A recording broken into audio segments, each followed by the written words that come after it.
একটা বিজনেস শুরু করার আগে আমরা অনেক প্ল্যান করি, অনেক চিন্তা করি কিভাবে নিজেদের বিজনেসকে একটা সাকসেসফুল বিজনেসে রূপান্তরিত করা যায়। কিন্তু মজার ব্যাপার হলো 90 থেকে 95% মানুষই বিজনেসের কিছু গোপন টিপস বা চালাকি যাই বলুন না কেন এগুলো সম্পর্কে জানি না।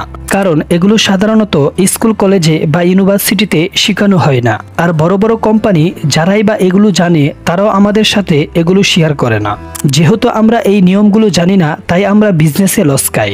তারপর ভাবি যে সবকিছুই তো ঠিকই ছিল, তাহলে লস হলো কেন, আমার ভুলটাই বা কোথায় ছিল। আজকের এই ভিডিওতে এই অ্যাডভান্স লেভেলের চালাকিগুলো আপনাদের সাথে শেয়ার করব, যেগুলো আপনার বিজনেস শুরু করার আগেই আপনাকে অ্যাপ্লাই করতে হবে। এই বিষয়গুলো আমি খুব স্মুথলি বা সহজভাবে বোঝানোর জন্য কিছু ছোট ছোট স্টোরির মাধ্যমে আপনাদের সাথে ব্যাখ্যা করব, যাতে আপনারা খুব সহজভাবে বিষয়গুলো বুঝে নিতে পারেন। আসুন তাহলে জেনে নেই বিজনেস শুরু করার পূর্বে এমন কিছু টিপস সম্পর্কে যেগুলো সাধারণ মানুষ বা সাধারণ ব্যবসায়িকরা জানে না। একটি গ্রামে একজন লোক ছিল যার নাম ছিল আব্দুল। সে খুবই সহজ সরল একজন লোক ছিল। সেই গ্রামের একজন বিজনেসম্যান তাকে একটি কাজ দেয়। কাজটি ছিল তাদের গ্রামের প্রত্যেকটি বাড়িতে গিয়ে তাদের ফ্যামিলিতে কয়জন করে মেম্বার আছে, আর এদের মধ্যে কতজন বিবাহিত আর কতজন অবিবাহিত, এদের বাচ্চা কাচ্চা কতজন, এর পুরো একটা লিস্ট তৈরি করতে হবে। আব্দুল প্রথম 5টা বাড়িতে গিয়ে সকল কিছুই ঠিক মতো করেছিল, কিন্তু যখন 6 নম্বর বাসাতে যায় তখন সেই বাসা থেকে একজন মহিলা বেরিয়ে আসে।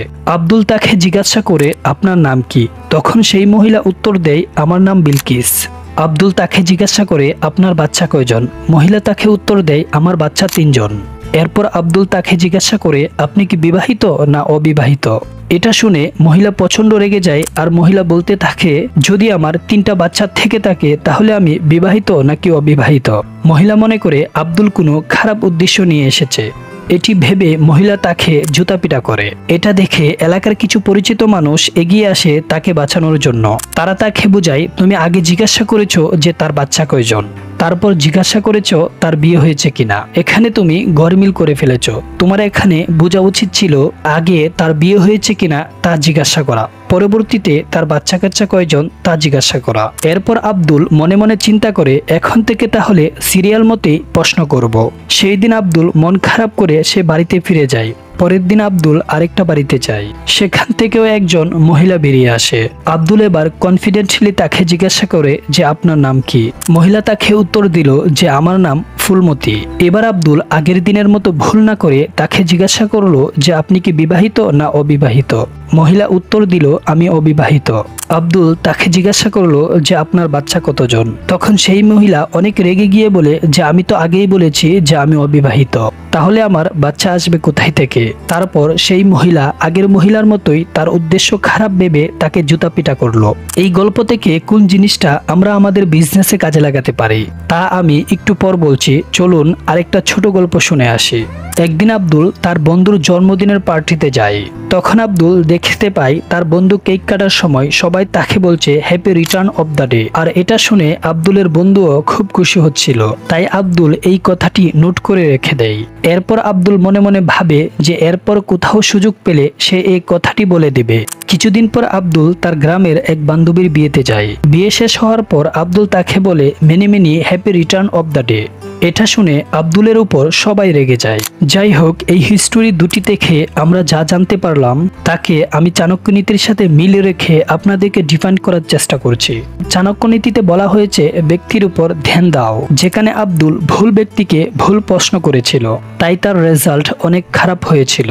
তাই ব্যবসা করার সময় কখন কার সাথে কিভাবে কি করতে হবে এই বিষয়গুলো খুব সূক্ষ্মভাবে চিন্তা করে বিশ্লেষণ করে বলতে হবে। এই গল্পটাতে দ্বিতীয় ভুলটি করেছিল ওই বিজনেসম্যান। সে কিছু টাকা বাঁচানোর জন্য ভুল ব্যক্তিকে ভুল দায়িত্ব দেয়। তার অবশ্যই ব্যবসা করার পূর্বে এটা মাথায় চিন্তা করার দরকার ছিল, আমি যাকে কাজটা দিচ্ছি সে কি এই কাজের যোগ্য কিনা। তাই অবশ্যই ব্যবসার সময় সঠিক ব্যক্তিকে চয়েস করতে হবে, তা না হলে ব্যবসা একেবারেই সামনে আগাবে না।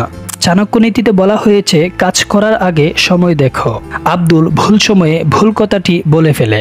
সে জন্মদিনের কথাটি বিয়ের সময় বলে দিয়েছিল। যেটা বিয়ের উইশ হিসাবে উপযুক্ত ছিল না। এখানে ব্যবসার ক্ষেত্রেও আমরা ঠিক একই ভুল করে থাকি। ব্যবসার সাথে কানেক্টেড সকল অফিস এবং লোকেদের সাথে আমরা একই অ্যাটিটিউড নিয়ে কথা বলি, যেটা কিনা সম্পূর্ণরূপে ভুল। তাই অবশ্যই সময় এবং মানুষ বুঝে সেই স্টাইলে কথা বলতে হবে। সবার শেষে বলা হয়েছে স্থানের কথা। ব্যবসা শুরুর সময় বা ব্যবসা শুরু করার আগে যখন আমাদের কোনো রকম এক্সপিরিয়েন্স থাকে না, তখন এই তিনটা জিনিস ব্যক্তি, সময় এবং স্থানের ব্যাপারে খেয়ালে রেখে ব্যবসার স্টেপগুলো নিতে হবে। মানে বিজনেসের প্ল্যানিংয়ে এগুলো অবশ্যই রাখতে হবে। চাণক্য বলেছেন, একজন শিক্ষককে সম্মান দিয়ে তাকে খুশি করা যায়। একজন মূর্খ ব্যক্তিকে তার মূর্খতা করতে দাও আর তার কথায় তাল মিলাও, তাহলে সে তোমার বক্তা হয়ে যাবে। একজন সৎ এবং নীতিমান ব্যক্তিকে তার সাথে সততা দেখিয়েই তার মন পাওয়া সম্ভব। তাই একজন ব্যবসায়ী হিসাবে আপনাকে সকল লোকের সাথে ভিড় করা জানতে হবে। আর যদি আপনি না জানেন তাহলে তা শিখে নিতে হবে। তাহলেই আপনি আপনার বিজনেসে সাকসেস অর্জন করতে পারবেন। আজকের ভিডিওটি এই পর্যন্তই। আপনি যদি এমনই ভিডিও পেতে চান তাহলে আমাদের চ্যানেলটিকে সাবস্ক্রাইব করে রাখতে পারেন।